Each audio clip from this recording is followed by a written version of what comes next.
नमस्कार, मी सुनील नेवरेकर. आपला क्रीडा कट्टा या चॅनलमध्ये आपलं स्वागत. आज आपल्याकडे पुणे जिल्हा हौशी मुळशी संघटना जी नेहरू स्टेडियममध्ये कार्यरत आहे त्याचे उत्कृष्ट मार्गदर्शक माननीय दत्ता शिंदे आपल्याकडे आलेले आहेत. दत्ता शिंदे हे गेली 25 ते 30 वर्ष ह्या संस्था संघटनाशी संलग्न आहेत. आज आपण त्यांच्याकडूनच त्यांची संपूर्ण प्रवासाबद्दल माहिती घेऊ. नमस्कार शिंदे. नमस्ते सर. आपली या बॉक्सिंगमध्ये सुरुवात कशी झाली? सुरुवात म्हणजे या खेळाचं आकर्षण असल्यामुळे सर आम्ही आलो, पण त्यावेळेला आमची परिस्थिती एवढी अशी नव्हती की फी वगैरे भरण्याची.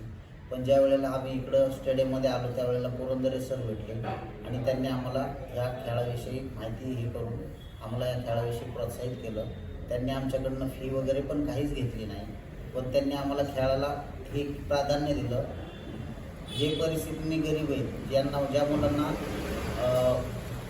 बॉक्सिंग खेळाविषयी उत्सुकता आहे पण त्यांना फीमुळे किंवा परिस्थितीमुळे खेळता येत नाही, अशा पोरांना त्यांनी आम्हाला प्रोत्साहित करायला भाग पाडलं आणि त्यामुळेच मी या बॉक्सिंग स्पर्धेमध्ये किंवा खेळामध्ये मी आलो. मी खेळायला सुरुवात केली जवळजवळ 96-97 मी त्यांच्याबरोबर आहे आणि त्यांनी आम्हाला कधीच फी वगैरे असा काय मुद्दे कधी घेतलेच नाही. फक्त आम्हाला त्यांनी खेळायला प्रोत्साहित केलं. मुलं आम्ही गोळा करत गेलो, जे परिस्थितीने गरीब असतील त्या मुलांना आम्ही प्रोत्साहित करत गेलो, त्यांना खेळायला भाग पाडलं आणि आज मी या परिवाराबरोबर आहे. कोकणस्थ परिवार, अद्वैत परिवार यांच्या माध्यमातूनच मी ह्या बॉक्सिंग खेळाचा प्रचार आणि प्रसार करत आतापर्यंत आलो. मी तर असं ऐकलेलं आहे की तुम्ही मदन पुरंदरे सरांनी तुमची फी सोडा पण तुमची राहण्याची खाण्याची इतर सर्व सोयी केलेली आहेत. हो, हे बरोबर आहे. कारण पुरंदरे सरांनी माझ्या राहण्यापासून सगळं, म्हणजे मी तर परिस्थितीने असा, मी तर अनाथ मुलगाच आहे.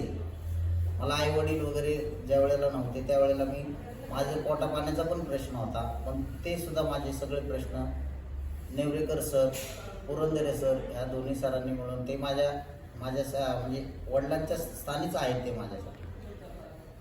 त्यांनी माझी सगळी व्यवस्था केली.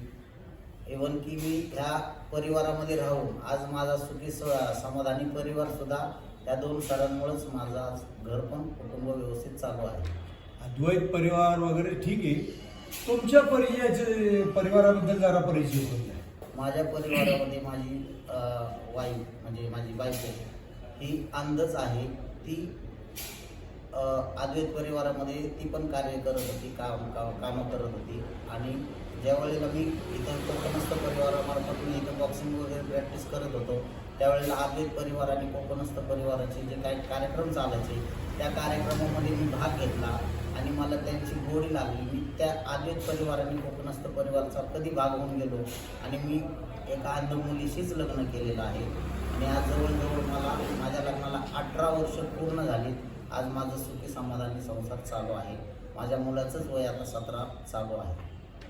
समाधानी माझ्या मुलाचं नाव अद्वैत. हे अद्वैत परिवारावरूनच मी अद्वैत ठेवलेलं आहे. छान. आता तुम्ही स्वतः डोळस असून तुम्ही अंध मुलीशी लग्न केले, हे फार म्हणजे मला असं वाटतं की आपले ॲडव्होकेट विजय चव्हाण जे आपल्या सर्व जे अध्यक्ष आहेत त्यांनी तुमचं त्याबद्दल सत्कार केलेलं आहे. हो, बरोबर. कारण ही प्रेरणा मला अद्वैत परिवार आणि कोकणस्थ परिवारमध्ये आल्यानंतरच मिळाली. कारण मला लोक असेही म्हणत होते की तू डोळस मुलीशी लग्न करू शकतोस, तुझ्यामध्ये काय कमी. पण मी हे अंध परिवारामध्ये अद्वैत परिवार आपलं कोकणस्थ परिवाराची जी कामं होती त्यामध्ये मी मनापासून सहभाग घेत गेलो आणि माझ्या मनामध्येच भावना ही जागृत झाली की नाही, आपल्याला कोणाचा आधार नाही. आपल्याला ह्या नेवरेकर सरांनी, पुरंदरे सरांनी, सावंत सरांनी आपल्याला आधार दिलेला आहे. त्यांनी आपल्याला हे म्हणजे जीवन कसं जगायचं किंवा काय ह्या अंध मुलांचे हे काय वेगवेगळे कार्यक्रम वगैरे घेतात ते कशा पद्धतीने घेतात. इव्हन की हत्ती गणपतीपासला ह्याचा स्टॉल त्यांना आत्मनिर्भर बनवण्यासाठी जे काय करत होते त्याच्यामुळं मी हा विचार केला की मी अंध मुलीशी लग्न का करू शकत नाही. कारण मला आधार नव्हता, मी आधार दिला तर मला आधार नक्कीच भेटेल आणि आज मी त्याच्यावर ठाम आहे. आज माझं घर खूप छान पद्धतीने चालू आहे. म्हणजे माझं कुठं बंद पडलेलंच नाही की ती मुलगी अंध आहे किंवा माझं घर कसं चालवल, काही नाही. मला कसलाही प्रॉब्लेम येत नाही. माझं घर ती छान पद्धतीने सांभाळते आणि मी माझे बाहेरचे कामं मी छान पद्धतीने माझे चालू आहे. मी असं ऐकलं की जेव्हा पुणे जिल्हा औषध सगळेचे चेअरमन माननीय प्रकाश रेणुसे यांनी कोविडमध्ये तुला बोलवून तुझ्या घरात धान्य बिन्य सगळं भरलेलं आहे हे देखील हो. आपल्या कोकणस्थ परिवाराचे जेवढे पदाधिकारी आहेत, Prakash Renuse sir, Vijay Sawant sir, Sunil Nevrekar sir, Purandare sir, ह्यांनी कोविडच्या काळामध्ये माझं घर अक्षरशः सगळं कोविडच्या काळामध्ये 2-2.5 वर्ष सगळं काम वगैरे बंद होतं. पण अद्वैत परिवार, कोकणस्थ परिवार आणि ह्या परिवारातील सगळे जे उच्च पदाधिकारी आहेत, इवन आष्पिया मॅडमने सुद्धा माझ्या घराला घर चालवण्यासाठी खूप मोठा मोलाचा वाटा त्यांनी उचलला आणि आम्हाला त्यांनी जगवलेच अशा पद्धतीचं मी आस्पिया सय्यद आपल्या आष्पिया साहेब धन्यवाद दत्तबा. धन्यवाद सर.